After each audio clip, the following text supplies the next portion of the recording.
পৃথিবীতে বর্তমানে ১২০ মিলিয়নেরও বেশি পথশিশু বা স্ট্রিট চিলড্রেন অর্থাৎ হোমলেস চাইল্ড রয়েছে।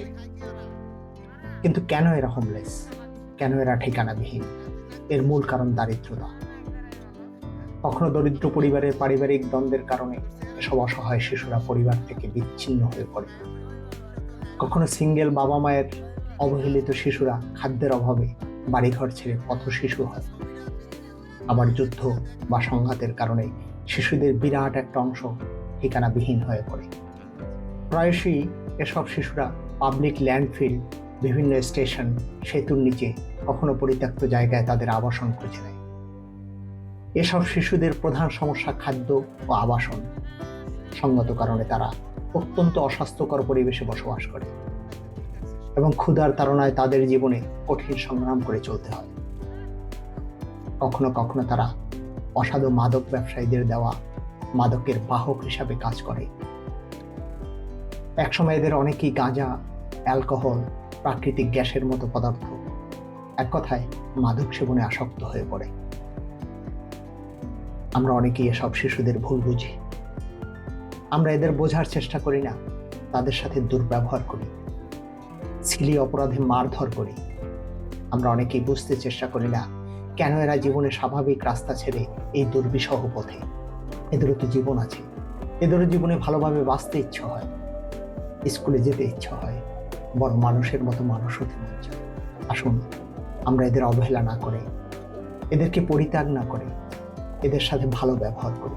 যে যার সামর্থ্য অনুযায়ী পথ শিশুদের সাহায্যে এগিয়ে আসি। যে যেভাবে পারে তাদের খাদ্য, বস্ত্র, বাসস্থান, স্বাস্থ্য, শিক্ষা, কাউন্সিলিংয়ের মতো মহৎ কাজে সহযোগিতার হাত বাড়ায়। দিনে কতগুলো পানি বিক্রি হয় তোমার? 20 থেকে 25টা। এই 20-25টা পানি বিক্রি করে তুমি কত টাকা লাভ করো? 18 বছর তুমি এখনো স্কুলে যাওনি, মাদ্রাসায় যাওনি, এখন যাবে কেবল বলছো কেন? হ্যাঁ, আগে পড়তাম। আমার আব্বু নতুন পয়সা দিতে এলেগা আমি আর পড়তাম না। ভাই বোন কয়জন? 3 বোন 1 ভাই। 3 বোন 1 ভাই। এই সংসার চালায় কে? আমি আর আমার আম্মু। তোমার আম্মু কি করে? আমার আম্মু কাম করে। কিসে কাজ করে? বাসায়? তো এইভাবেই তোমাদের সংসার চলে? হ্যাঁ, থাকো কোথায়? মধুবাগ। হ্যাঁ, মধুবাগ। টিনের ঘর না? হ্যাঁ, কত ভাড়া দাও? ভাড়া 3.5। 3,500। এই তুমিও এইভাবে আয় করো আর তোমার মা, তারপরে এই টাকা দিয়ে সংসার চলে? আমার পাশে যে ছেলেটি দেখছেন, ও হাতির ঝিলে পানি বিক্রি করে,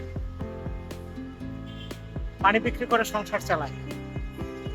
এতদিন ওর বাবা রোজগার করতেন, তার হাতে পায়ে ব্যথা হওয়াতে সে এখন ঘরে বসে আছে।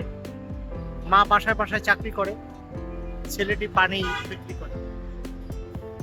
তারপর সে স্বপ্ন দেখে স্কুলে যাওয়ার, মাদ্রাসায় যাওয়ার। আমার চোখে জল এসে গেল। এভাবে মানুষের জীবন চলে। একটি মানুষ, একটি ছোট্ট ছেলে যখন স্কুলে যাবে, সেখানে আজ রাস্তা ধারে পানি বিক্রি করে। আমরা কি এই দেশটাকে স্বাধীন করেছি এই জন্য? এটাই কি স্বাধীনতা পাওয়া আমাদের? এভাবে কি একটি মানুষের জীবন চলতে পারে? কেন ওরা বড় বড় স্বপ্ন দেখতে পারে না? কেন ওরা অন্যান্য ছেলেদের মতো হাসতে পারে না, খেলতে পারে না, স্কুলে যেতে পারে না, মাঠে যেতে পারে না? সংসারের বোঝা টানতে হয়, জীবনের তাগিদে সারাদিন পানি বিক্রি করে 200-250 টাকা আয় করে, রোজগার করে, তারপর যাপন করে। আমরা যতই বড় বড় কথা বলি, এই দেশটা কখনো সুন্দর হবে না। এই শিশুরা যেদিন স্বাভাবিকভাবে খেতে পারবে, পড়তে পারবে, জীবনযাপন করতে পারবে, স্কুলে যেতে পারবে, খেলতে পারবে, সেদিনই এই দেশটা সত্যিকার স্বাধীন দেশ হবে, আমাদের স্বপ্নের দেশ হবে। না হয় স্বপ্ন শুধু মুক্তি থেকে যাবে, স্বপ্ন শুধু বক্তৃতায় থেকে যাবে, স্বপ্ন শুধু মানুষের কল্পনায় থেকে যাবে। স্বপ্নের বাংলাদেশ আর করা হবে না। আপনারা এগিয়ে এসো এইসব শিশুদের পাশে। ওদের যেন এভাবে এই পানি বিক্রি করে আমরা বিক্রি করে, বাদাম বিক্রি করে জীবনযাপন করতে না হয়, এটাই কামনা করছি। শেষ করছি আজকের শতকামন। ভালো থাকবেন, ভালো থাকুন এই ছোট্ট শিশুরা। ওরা বাপ মার কাছে থাকুক, ওরা জীবনে বড় হোক, এই শুভকামনায় শেষ করছি আজকের শতকামন। আজ এ পর্যন্ত। ভালো থাকবেন। আর আমার এসব কাজ পছন্দ করলে লাইক শেয়ার দিয়ে সঙ্গে থাকবেন। ধন্যবাদ।